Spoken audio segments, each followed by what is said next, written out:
ରୋହିତ ଶର୍ମାଙ୍କ ପ୍ରତି ଅନ୍ୟାୟ କଲା ମୁମ୍ବାଇ ଦଳ। ଏବେ ସୂର୍ଯ୍ୟକୁମାର ଛାଡ଼ିବେ ମୁମ୍ବାଇ ଇଣ୍ଡିଆନ୍ସ। 3 ଦଳ ଦେଲେ ଅଫର। ନମସ୍କାର ଦର୍ଶକ ବନ୍ଧୁ। ମୁମ୍ବାଇ ଇଣ୍ଡିଆନ୍ସ ରୋହିତ ଶର୍ମାଙ୍କୁ ନିଜ ଅଧିନାୟକ ପଦରୁ ହଟାଇ ହାର୍ଦ୍ଦିକ ପାଣ୍ଡ୍ୟାଙ୍କୁ ଦାୟିତ୍ୱ ଦେବା ପରେ ମୁମ୍ବାଇ ଇଣ୍ଡିଆନ୍ସ ଭାଙ୍ଗିପାରେ।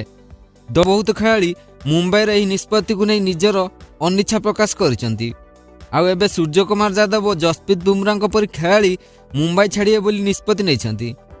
ସୂର୍ଯ୍ୟକୁମାର ମୁମ୍ବାଇ ଛାଡ଼ିବା କଥା ସାମ୍ନାକୁ ଆସିବା ପରେ IPLର 3ଟି ଦଳ ତରଫରୁ ସୂର୍ଯ୍ୟକୁମାରଙ୍କୁ ଅଫର ଦିଆଯାଇଛି।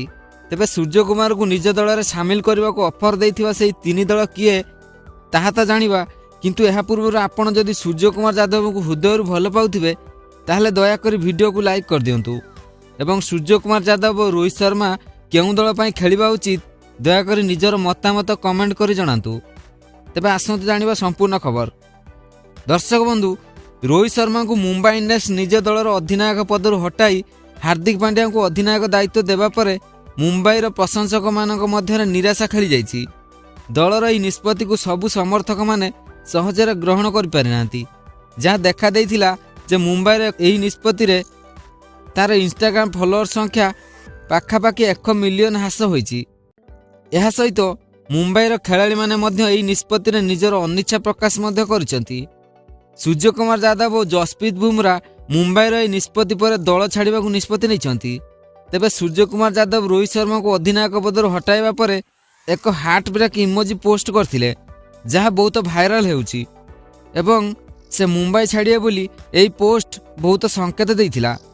ଯାହାପରେ IPLର 3 ଦଳ ସୂର୍ଯ୍ୟକୁମାରଙ୍କୁ ନିଜ ଦଳରେ ସାମିଲ କରିବା ପଛରେ ଲାଗି ପଡ଼ିଛନ୍ତି। ତେବେ ସୂର୍ଯ୍ୟକୁମାରଙ୍କୁ ଅଫର ଦେଇଥିବା ଦଳମାନଙ୍କ ମଧ୍ୟରୁ ପ୍ରଥମେ ଅଫର କରିଥିବା ଦଳ ହେଉଛି RCB। ଯଦି ସୂର୍ଯ୍ୟକୁମାର ଯାଦବ RCBର ଏହି ଅଫର ଗ୍ରହଣ କରିନିଅନ୍ତି ତାହେଲେ ଚିନ୍ତା କରନ୍ତୁ RCB କେତେ ମଜବୁତ ହୋଇଯିବ। ଦଳର 2 ପ୍ରମୁଖ ବ୍ୟାଟ୍ସମ୍ୟାନ୍ ବିରାଟ କୋହଲି ଓ ଗ୍ଲେନ୍ ମ୍ୟାକ୍ସୱେଲଙ୍କ ସହିତ ଯଦି ସୂର୍ଯ୍ୟକୁମାର ଯାଦବ RCBରେ ଯୋଗ ଦେଇଦେଲେ ତାହେଲେ RCBକୁ ହରାଇବା ଅନ୍ୟ ଦଳ ପାଇଁ ଅସମ୍ଭବ ହୋଇପଡ଼ିବ। ତେବେ ଏହି କ୍ରମରେ ଦ୍ୱିତୀୟରେ ଯିଏ ସୂର୍ଯ୍ୟକୁମାର ଯାଦବଙ୍କୁ ନିଜ ଦଳରେ ସାମିଲ କରିବାକୁ ଚାହୁଁଛନ୍ତି ସେ ହେଲା KKR।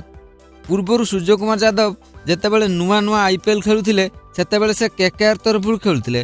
ଆଉ ନିଜ ଦଳର ପୁରୁଣା ଖେଳାଳି ପୁଣି ଥରେ ନିଜ ଦଳରେ ସାମିଲ କରିବା ଲକ୍ଷ୍ୟରେ KKR ମଧ୍ୟ ଜୋରସୋରରେ ଲାଗିପଡ଼ିଛି। କାହିଁକିନା ସୂର୍ଯ୍ୟକୁମାରକୁ ରିଲିଜ୍ କରିବା ପରେ KKR ଯେଉଁ ଭୁଲ କରିଥିଲା ତାହା KKR ଓନର ବହୁତ ଭଲ ଭାବରେ ଜାଣିଛନ୍ତି। ସେତେବେଳେ ସ୍କାଏ ଆଉ ଏବେକାର ସ୍କାଏ ମଧ୍ୟରୁ ବହୁତ ଫରକ। ଆଉ ସୂର୍ଯ୍ୟକୁମାର ଯାଦବ ଯଦି KKR ତରଫରୁ ଖେଳନ୍ତି ତାହେଲେ ଅଧିନାୟକ ଶ୍ରେୟସ ଆୟରଙ୍କ ପରେ KKR ଯେଉଁ ଜଣେ ଅଭିଜ୍ଞ ଭାରତୀୟ ଖେଳାଳି ଖୋଜୁଛି ତାହା ଶେଷ ହୋଇଯିବ। ଶ୍ରେୟସ ଆୟର ଓ ନୀତିଶ ରାଣାଙ୍କ ସହିତ ସୂର୍ଯ୍ୟକୁମାର ଯାଦବ ମିଶିଗଲେ KKRର ବ୍ୟାଟିଂ ବହୁତ ମଜବୁତ ହୋଇଯିବ। ତେବେ ସୂର୍ଯ୍ୟକୁମାରଙ୍କୁ ନିଜ ଦଳରେ ସାମିଲ କରିବାକୁ ଚାହୁଁଥିବା ତୃତୀୟ ଦଳ ହେଉଛି ଚେନ୍ନାଇ ସୁପର କିଙ୍ଗ। IPLର ସବୁଠୁ ସଫଳ ଦଳ ମଧ୍ୟରୁ ଦ୍ୱିତୀୟ ଦଳ ହେଉଛି ଚେନ୍ନାଇ। ମହେନ୍ଦ୍ର ସିଂ ଧୋନିଙ୍କ ଚେନ୍ନାଇ ଦଳ ସୂର୍ଯ୍ୟକୁମାରଙ୍କୁ ଯଦି ନିଜ ଦଳରେ ସାମିଲ କରିନିଏ ତାହେଲେ ଚିନ୍ତା କରନ୍ତୁ ଚେନ୍ନାଇ କେତେ ମଜବୁତ ହୋଇଯିବ। ଯେଉଁ ଦଳରେ ମହେନ୍ଦ୍ର ସିଂ ଧୋନିଙ୍କ ପରେ ଅଧିନାୟକ କନୱେ, ଗାୟକୱାଡ଼, ଅଲରାଉଣ୍ଡର ରବୀନ୍ଦ୍ର ଜାଡେଜା ଓ ମୋଇନ ଅଲିଙ୍କ ସହିତ ସୂର୍ଯ୍ୟକୁମାରଙ୍କ ପରି ଖେଳାଳି ସାମିଲ ହୁଅନ୍ତି ତାହେଲେ ଚେନ୍ନାଇ ଆହୁରି ଖତରନାକ ଦଳ ହୋଇଯିବ ଏବଂ ପୁଣି ଥରେ IPL ଚାମ୍ପିୟନ ହେବାରେ କେହି ବି ବାଧା ସୃଷ୍ଟି କରିପାରିବେ ନାହିଁ। ଯେଉଁଥିପାଇଁ ଚେନ୍ନାଇ ମଧ୍ୟ ମିଷ୍ଟର 360 ସୂର୍ଯ୍ୟକୁମାରଙ୍କୁ ନିଜ ଦଳରୁ ରିଲିଜ୍ କରିଥିବା ବେନ୍ ଷ୍ଟୋକ୍ସଙ୍କ ସ୍ଥାନରେ ନେବାକୁ ଚାହୁଁଛି। ତେବେ ଦର୍ଶକ ବନ୍ଧୁ, ଆପଣଙ୍କୁ କ'ଣ ଲାଗୁଛି ସୂର୍ଯ୍ୟକୁମାର କେଉଁ ଦଳ ପାଇଁ ଖେଳିବା ଉଚିତ?